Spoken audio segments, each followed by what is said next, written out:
The minute you put the needle down and you hear reverently, you know, without listening to more than 3 words, that that's Roberta Flack. You know Aretha Franklin the minute you hear her. You know me the minute you hear me start singing. Off the fast thing. And, but now I find, for me personally, I find it better to just cut down the food, and... Before his death, Luther Vandross did something that shook everyone who thought they knew him. The man who sang about love and devotion, the soft voice that could make the world cry, left behind a list that no one was ever meant to see. Not a will, not a song, a list of 10 names. 10 people, he said, poisoned the soul of music. The paper was found beside his hospital bed, next to his oxygen mask, and a framed photo of his mother. One assistant claimed Luther had whispered, "They all smiled in my face while cutting me open." For years, he had been the industry's secret gentleman, adored, used, and betrayed. But in those final days, something inside him broke. He decided the truth would not die with him. These weren't just rivals. They were the ones who turned his love into hatred, and his legacy into a warning. 1.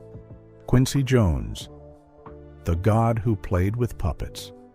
Every story about Luther Vandross begins with tenderness, the voice, the love songs, the silk and velvet calm. But the story of his greatest betrayal begins not with a song, but with a silence. A studio light flickering out in Los Angeles, August 1982, as one man's dream was quietly replaced by another's ambition. Quincy Jones was the center of gravity that year, the maestro shaping Thriller, a project that would redefine what music meant to the world. Luther, still in the shadows of fame, had been invited to contribute background arrangements and reference vocals. For 3 humid nights inside Westlake Studio C, he built entire harmonies by ear, layering phrases so precise that even the engineers stopped to listen. Those who were there said the song didn't come alive until Luther's voice touched it. Then, 2 days later, it was gone. His name erased from the session logs, his reels replaced by new takes. When Thriller hit the shelves in November, his voice was there in spirit, the phrasing, the tone, the invisible fingerprints. But the credit belonged to someone else. That quiet disappearance became the wound Luther never recovered from. In the months that followed, Quincy became an untouchable god in the industry. Awards stacked like trophies of conquest. Magazine covers called him the genius who built pop heaven. But for Luther, behind those headlines was a different picture, one of exploitation dressed as excellence. He had seen how young musicians were pulled into Quincy's orbit, how their melodies became his, how their names vanished into the fine print. The music world called it collaboration. Luther called it theft disguised as mentorship. By 1985, when Quincy produced We Are the World, the divide between them had turned to stone. Luther attended the first rehearsal, but stood in the back row, voiceless among the stars. Insiders whispered that his arrangement ideas were rejected before the tape even rolled. It was the same story. His talent used, his presence erased. Meanwhile, Quincy's personal empire grew, larger than his art. Tabloids wrote about his affairs, his revolving circle of young protégés, and the quiet rumors that ghostwriters finished songs he barely touched. To most, he was still a genius. To Luther, he had become a businessman, selling what once was sacred. Years later, during an interview, Quincy compared music production to playing chess with people's emotions. Those words spread through the industry like a confession. For Luther, it was proof of what he had always believed, that behind every perfect melody on Thriller lay a transaction, and behind every smile was a signature on someone else's soul. And so, when Luther spoke of the 10 musicians he could never forgive, Quincy's name was always first, not because of envy, but because in his eyes, Quincy Jones had done the unthinkable, turned faith into formula, and turned the language of love into a business plan. 2. Gordy, the manipulator of Motown. Every soul singer who came after the 1960s walked in Berry Gordy's shadow. To the world, he was the man who gave Black America its voice, the founder of Motown, the dream maker of Detroit. But to Luther Vandross, he was the man who traded that voice for silence.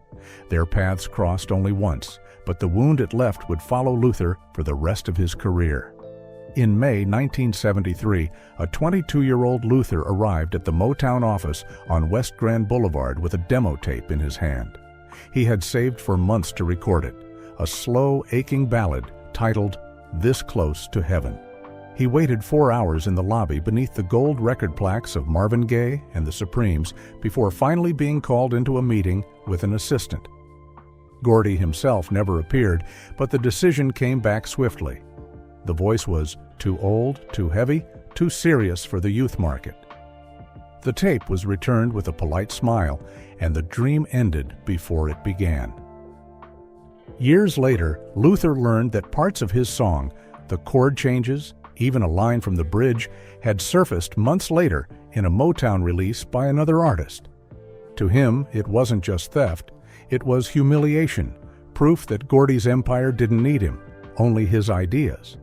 That rejection would become symbolic. To Luther, Gordy represented an entire system built on control, the machine that dressed soul in white gloves and turned revolution into radio hits. While the world praised Motown's polish, Luther saw the cost. He read the old reports. Artists told to straighten their hair, change their names, hide their love lives, rewrite their pasts. Every scandal that leaked out of Hitsville, the silenced pregnancies, the pay disputes, the quiet firings, fed his belief that Gordy hadn't freed black artists. He'd refined their chains. In 1979, when Motown relocated to Los Angeles, Luther was finally established as a sought-after session singer, yet he still refused to take calls from the label. When a Motown executive offered him a contract in 1981, he turned it down on the spot, telling a friend that Gordy made soul music look like it came out of a factory. As the years passed, Gordy's empire began to crack. Lawsuits from former singers revealed clauses that stripped them of royalties. Secret relationships with Diana Ross and other protégés made tabloid headlines, tarnishing the image of the gentle patriarch. To Luther, those headlines were confirmation of everything he'd believed, that Gordy didn't love the music. He loved ownership. Whenever interviews turned to Motown, Luther's answers grew short. He never attacked Gordy by name, but his songs carried the echo of resentment, love ballads written with the precision of a man who'd learned that purity doesn't survive inside a contract. For him, Berry Gordy was not just a businessman.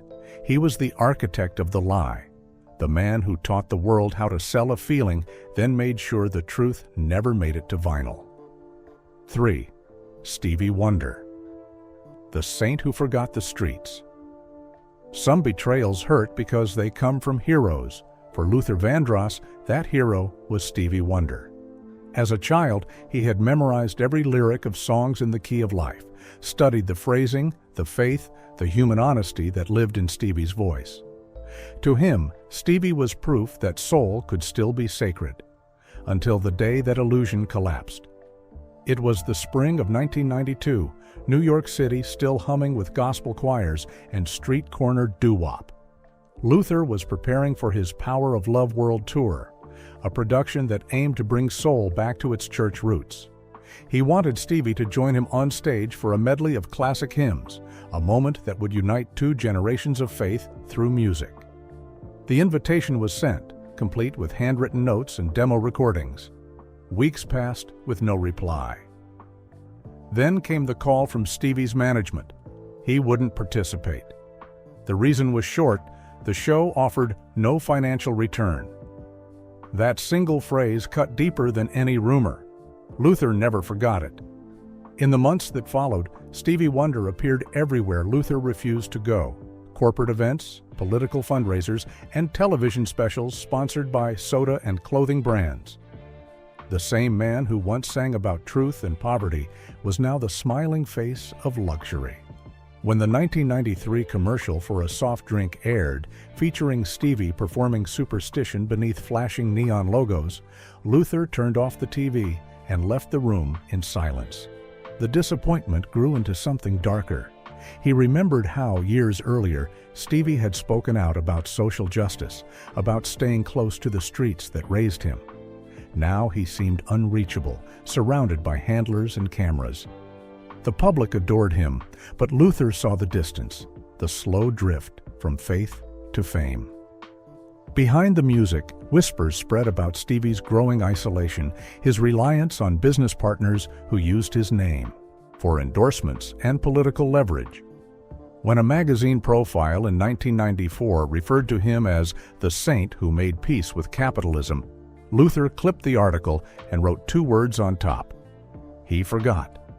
The two men would never share a stage again.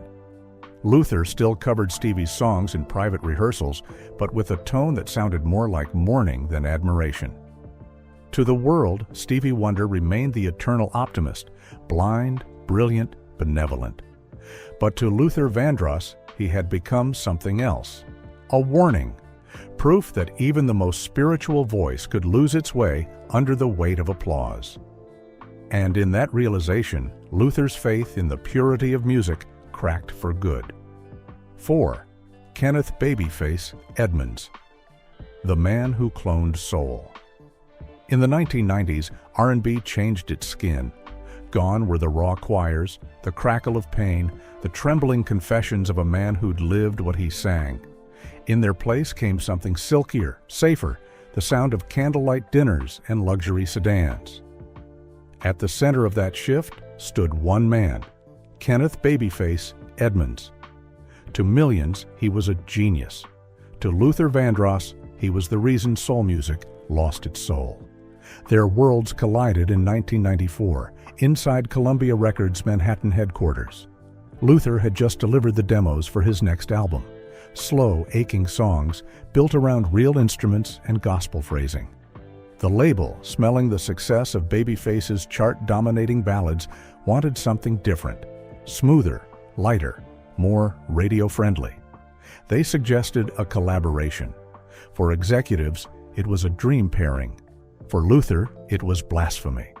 He had watched Babyface rise from guitarist in The Deal to the crowned architect of 90s love songs, writing hits for Whitney Houston, Boys II Men, and Toni Braxton. But what the industry called brilliance, Luther saw as imitation, a calculated formula where every heartbreak sounded the same and every note was polished until it gleamed like glass. When the request arrived on March 12, 1994, Luther refused immediately. Insiders said he walked out of the meeting, leaving his gold pen on the table. Beneath the professional tension lurked something deeper. Babyface had become the voice of a new kind of romance, spotless, elegant, untouched by struggle. To Luther, it was an insult to the generations of soul singers who'd bled on stage. He believed Babyface didn't write about love. He manufactured it the way perfume houses bottle emotion. That resentment festered as Babyface's empire grew, his songs saturating radio waves, wedding playlists, and Hollywood soundtracks. By 1995, whispers had begun to follow the perfection. Studio assistants claimed Babyface rarely finished his own lyrics, hiring younger writers to fill in the pain. A former collaborator alleged that several of his biggest hits had been ghostwritten, traded for royalties and silence. Around the same time, tabloids hinted at his involvement in a private investment scheme with record label executives, funneling money from soundtrack deals. None of it ever made court, but for Luther, the rumors fit too neatly. The man who cloned soul had finally been caught cloning success itself. The breaking point came that summer at the Soul Train Awards. Babyface won Songwriter of the Year for I'll Make Love to You, a song Luther reportedly mocked in private as music for elevators. Cameras caught him clapping politely, expressionless, as Babyface accepted the trophy. The two men crossed paths backstage, and though no words were exchanged, witnesses remembered the look Luther gave him. Not anger, not envy. something colder, like a teacher realizing his lesson had been forgotten. To the public, Babyface was the face of romance. But to Luther Vandross, he symbolized the death of authenticity, a generation of producers who'd never known heartbreak but sold it anyway. Where Luther built cathedrals of sound from pain and prayer, Babyface built shopping malls for love songs. And when Luther looked at him, he didn't see a rival. He saw an era of soul being embalmed while still breathing, pretty, profitable, and utterly empty. 5. Jimmy Jam and Terry Lewis, the architects of plastic soul. Before computers ruled the studio, R&B had a heartbeat. Then came Jimmy Jam and Terry Lewis, the duo who turned that heartbeat into a metronome. To the industry, they were visionaries. To Luther Vandross, they were engineers of a future where feelings came pre-programmed. It began in 1987 at Epic Records in Los Angeles. Luther had just completed his album, Give Me the Reason, recorded live with full orchestras and analog equipment. The label, desperate to compete with MTV's synthetic sound, proposed a remix, one handled by the hottest producers in America, Jam and Lewis, fresh off Janet Jackson's control. They promised to modernize Luther's sound, to make him fit between Whitney and Madonna on Top 40 radio. Luther's response was quiet but final. He refused. The tape stayed untouched. For him, it wasn't just creative pride, it was fear. He'd seen what Jam and Lewis had done to soul music, replaced brass sections with drum machines, choirs with synthesizers, sweat with circuitry. Their records were hits, but they sounded too clean, too perfect, stripped of the flaws that made music human. And as their success grew, from Janet Jackson's Rhythm Nation in 1989 to New Edition's Heartbreak, Luther saw his own world shrinking. Artists who once worshipped gospel were now chasing sequencers and snare samples. The deeper he looked, the more he distrusted them. Industry insiders spoke of endless studio hours where Jam and Lewis would erase entire takes from artists, claiming they could fix the soul in post-production. Musicians who questioned them found their names missing from credits. When Control sold millions, former collaborators surfaced with quiet grievances, unpaid royalties, erased contributions, broken promises. And then came the rumors. In 1991, a lawsuit briefly surfaced from a Minneapolis technician alleging he had produced the early drafts of several Jam and Lewis tracks before being dismissed. The case vanished before trial, but for Luther, it reinforced everything he already believed, that these men didn't serve the soul, they manufactured it. He would later call their brand of R&B the mirror with no reflection. Even as audiences cheered their perfection, he mourned what it cost. Their success was the death knell for an era of live musicianship, replaced by keyboards, presets, and quantized emotion. At award shows, he'd watch them take the stage in tailored suits, thanking God and technology in the same breath. Cameras caught him once. February 1990, front row at the Grammys, leaning back as their names were announced, face unreadable, hands still. Luther Vandross never collaborated with Jimmy Jam and Terry Lewis, and maybe that was his quiet rebellion. To him, they were the high priests of a new religion, one where music no longer bled, it calculated. He saw in them not evil, but loss, the final proof that in chasing perfection, soul music had forgotten how to feel. 6. Kashif, the architect who scrubbed the soul out of R&B. Hatred doesn't grow from difference, it grows from humiliation. And for Luther Vandross, no one quietly humiliated his craft more than Kashif, the man who rebuilt black music into something so polished it stopped breathing. Their war began years before either man said the other's name. In January 1983, inside Power Station Studio in New York, an A&R executive slipped a cassette onto the console while Luther was finishing a take. Synthetic drums snapped with mechanical precision, bass lines slid like oiled glass, and the vocal was so clean it felt disinfected.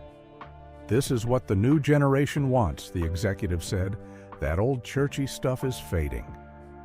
Churchy stuff, the foundation of Luther's entire artistic identity, dismissed in a single exhale. Luther didn't respond, but the engineer later swore he felt the temperature in the room drop. By 1984, the industry had crowned Kashif the future.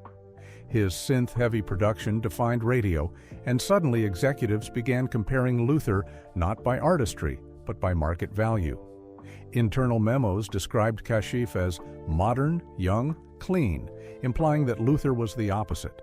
Too emotional, too gospel, too black in ways the new marketplace wasn't comfortable with. It wasn't just an artistic comparison, it was a personal insult disguised as industry strategy. Rumors made everything worse. A backing vocalist told Luther that in July 1985, during a session at Sigma Sound, Kashif heard her singing a gospel-style run and told her not to do that because it sounded unprofessional. Unprofessional. Gospel melisma, the original heartbeat of black music, reduced to a flaw. When she told Luther, she said he didn't speak for several minutes, just stared at the floor as if someone had ripped a page out of his childhood. By 1986, Columbia Records was quietly pressuring Luther to adopt Kashif's clean, sterile, urban contemporary template. On August 14th, they played him an instrumental built entirely on digital polish and told him to try sounding less emotional. The most emotional singer of the generation asked to erase emotion.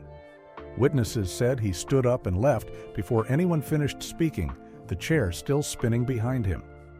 Behind Kashif's rise were darker whispers that he replaced live musicians with cheaper synths, cut background singers to avoid paying them, and pushed artists to tone down the blackness in their harmonies to sound more radio-friendly.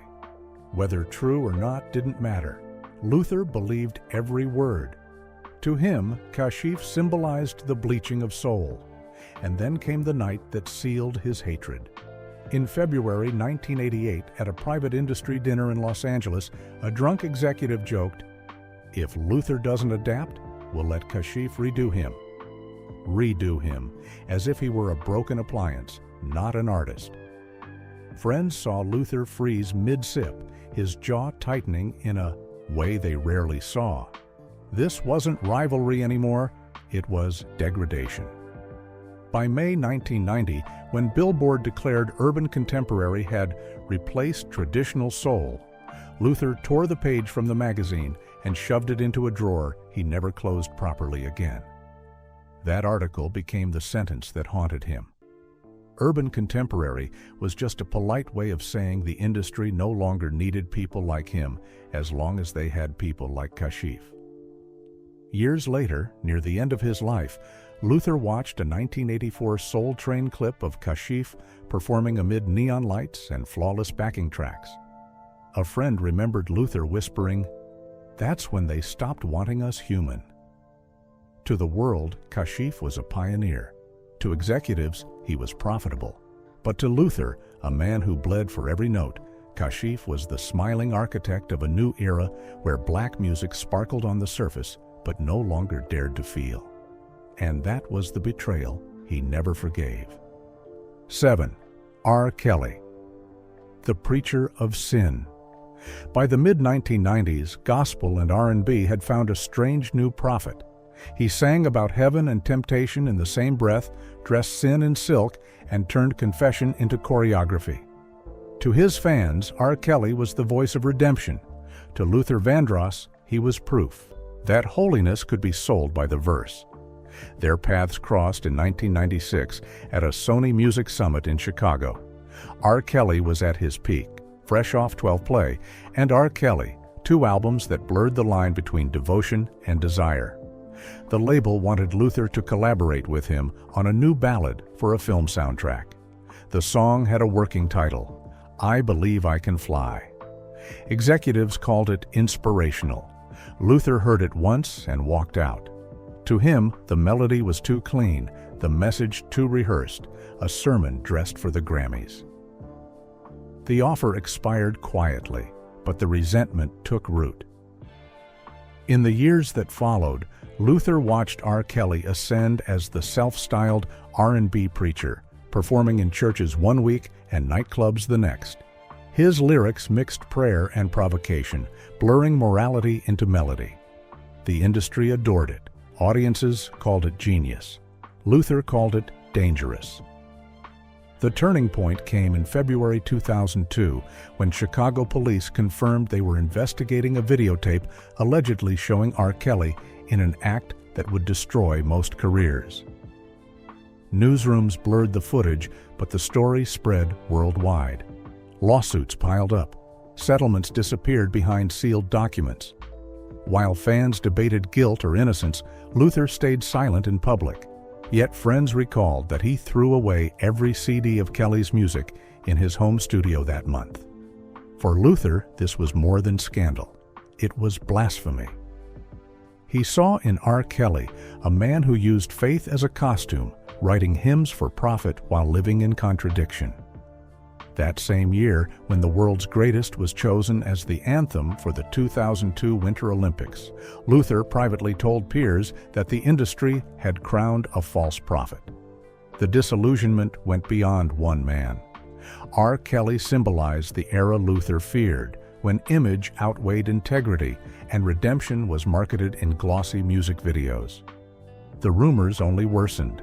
Controlling behavior toward young singers, coercive contracts, whispered stories of locked studios, and vanishing protégés.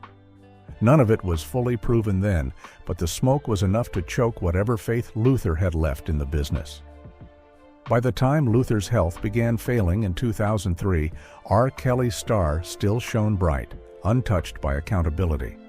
The contrast haunted him. He had spent a lifetime writing about real love, tender, flawed, redemptive, while watching a new generation turn lust into spectacle and faith into brand identity. To the world, R. Kelly was still a visionary, the bridge between the choir and the club. But to Luther Vandross, he was something else entirely. The warning written in the final chapter of Soul, that when sin learns to sing, even the holiest music can lose its meaning. 8. Luther Campbell, second live crew. The desecrator of soul. The summer of 1990 was loud, sweaty, and unapologetic.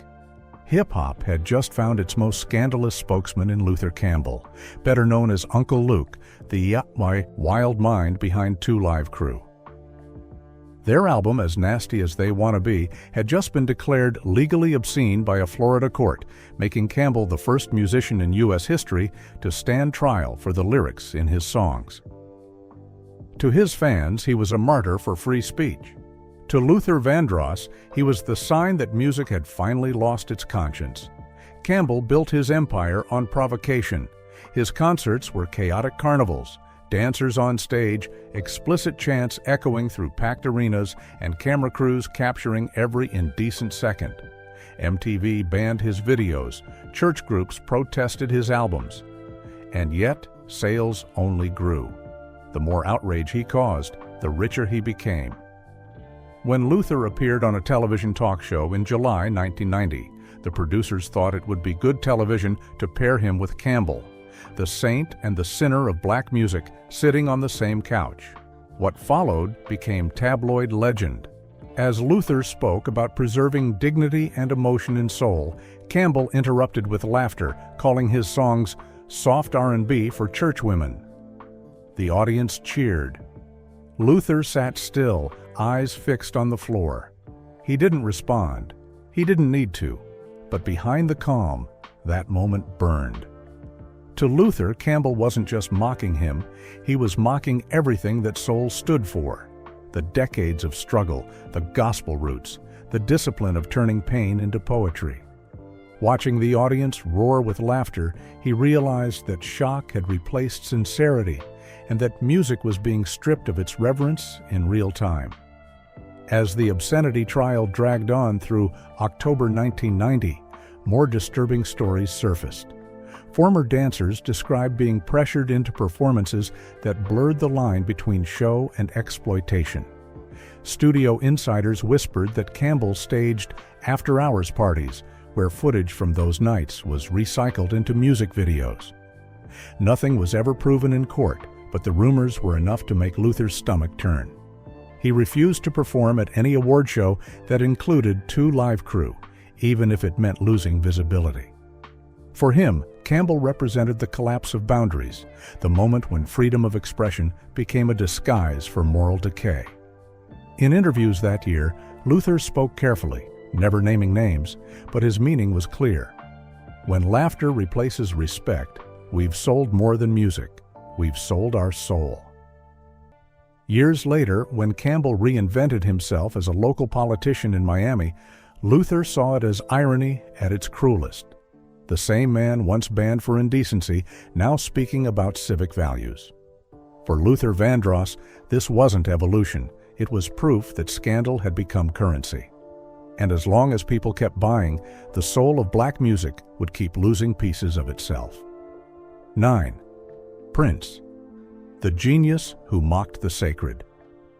By the late 1980s, Prince had become more than a musician. He was a myth in motion, a blur of lace, light, and electricity. Every performance felt like a sermon delivered in code, half gospel, half seduction. He played 20 instruments, wrote for the greatest artists of his time, and lived as though genre, gender, and God were all negotiable. To Luther Vandross, he was both miracle and mirror, the one man he admired most, and the one who most deeply unsettled him. Their paths intertwined in February 1988, when the Recording Academy invited them both to perform at a Grammy tribute to soul music. Luther was asked to close the segment with a traditional ballad, while Prince was scheduled to open with a medley from Sign of the Times. At the last minute, Prince refused. He reportedly told producers that sharing the stage with Luther would make the show too safe. Prince performed solo instead, barefoot, drenched in purple light, leaving the audience in near hysteria. When Luther took the stage after him, the applause had already faded. That night became legend for fans. But for Luther, it was humiliation. He would later say privately that he felt erased by spectacle, overshadowed not by talent, but by theater. The two never worked together again. Prince embodied everything Luther couldn't allow himself to be. While Luther struggled in silence with his identity, bound by gospel morality and the fear of judgment, Prince flaunted his fluidity, dressing in heels and lace, preaching desire as divinity. His lyrics turned scripture into subtext. Songs like Controversy and I Would Die. For You blurred the line between worship and sensuality. To audiences, it was liberation. To Luther, it felt like mockery.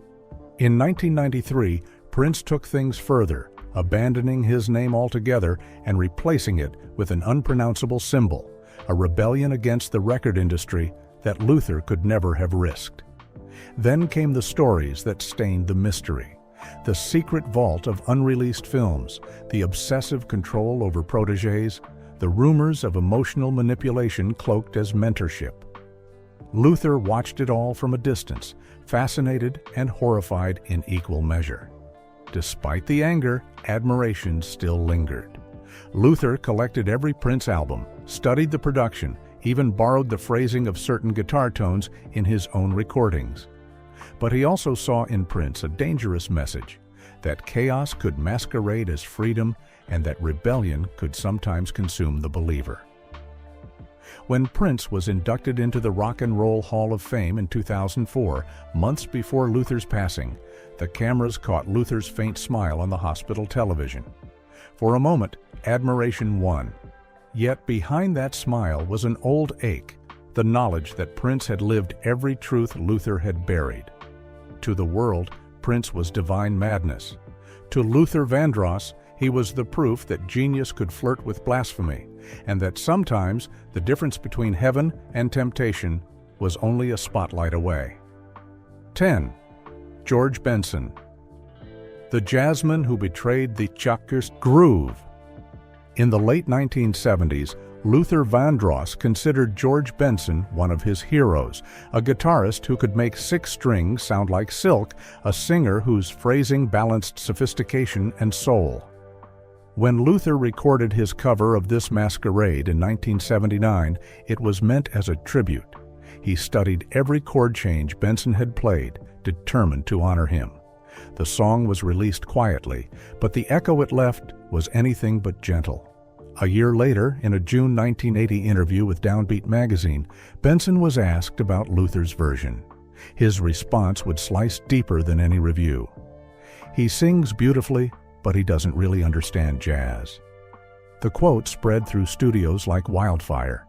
To Luther, it felt like betrayal from a mentor, a public dismissal that branded him as an outsider to the very genre he helped sustain. The insult hit harder because it came from someone whose own reputation was shifting. Benson's pivot toward pop success with Give Me the Night, 1980, drew sharp criticism from jazz purists who accused him of selling sophistication for chart space.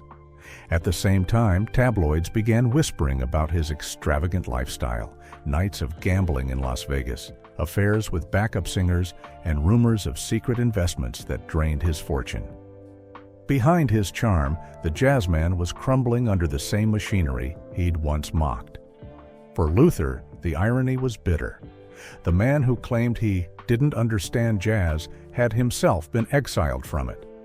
That contrast hardened into lifelong resentment. Luther stopped performing This Masquerade and removed Benson's name from his live set lists.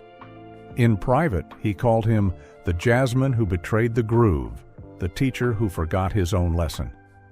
Benson chased crossover hits. Luther returned to the church-like sanctity of ballads. One sold perfection, the other searched for truth. Between them stretched the quiet, unhealed wound of respect turned to rejection, proof that even admiration once wounded could curdle into contempt. 11. Lionel Richie. The Seller of Smiles. Few rivalries in soul music were as quiet yet cutting as that between Luther Vandross and Lionel Richie. On stage, they embodied two visions of love. Luther's, aching, spiritual, born of struggle. Lionel's, polished, sweet, safe for suburbia. The collision came in February 1985 when Lionel's Can't Slow Down swept the Grammys, taking Album of the Year. Luther's Busy Body had been the critics' favorite, deeper, more vocally daring, yet it went home empty-handed. That night, as Lionel beamed beneath the golden lights, Luther's smile never reached his eyes. To him, Lionel represented the dilution of soul. Once the creative heart of the Commodores, Richie had traded grit for gloss, transforming rhythm and blues into music for cocktail lounges. The hits, Hello, Stuck on You, All Night Long, dominated radio, but to Luther they sounded like postcards from a world without pain. He often said Lionel's melodies never bled. The bitterness sharpened as scandals followed. In 1988, tabloids broke stories of Richie's affair with a younger dancer, leading to a chaotic divorce that splashed across every magazine cover. Former bandmates accused him of abandoning black audiences for pop stardom. Purists branded him the Disney version of soul. Even his philanthropic image, charity galas, and humanitarian songs began to look like marketing. Luther saw through it all. He respected Lionel's discipline, but despised the persona, the eternal optimist who smiled through every storm. In his eyes, Richie's success was a mirror of the industry itself, rewarding those who could package sincerity, not live it. When asked years later about Lionel's music, Luther gave a rare, curt reply. He makes love songs for people who've never been hurt. And perhaps that was the truth. One sang to heal the wound, the other to hide it. Between them lay a single, unbridgeable difference. Luther's love hurt too much to sell. When the curtain finally fell on Luther Vandross's life, the music industry remembered him as the voice of tenderness, but few dared to speak about the anger he carried beneath that velvet tone. The 10 names he left behind weren't just enemies. They were reflections of the world he lived in, a world that took soul, dressed it in gold, and sold it back to the faithful. Every name on that list tells a story of betrayal and brilliance, of purity corrupted by fame, of artists who forgot what music was meant to heal. Maybe Luther wasn't just naming the people he hated. Maybe he was naming the sins of an entire era. So now the question turns to us, the listeners. Was he right to hate them, or was his anger only a mirror of his own pain? Can an artist stay pure in a business built on illusion? And what would Luther think of today's music, where the soul has become a sound effect instead of a heartbeat? Tell me what you believe. Who, in your eyes, truly betrayed the spirit of soul? Leave your thoughts below, and don't forget to subscribe, because next time we'll uncover the 10 artists who secretly loved Luther Vandross, the other side of the same confession.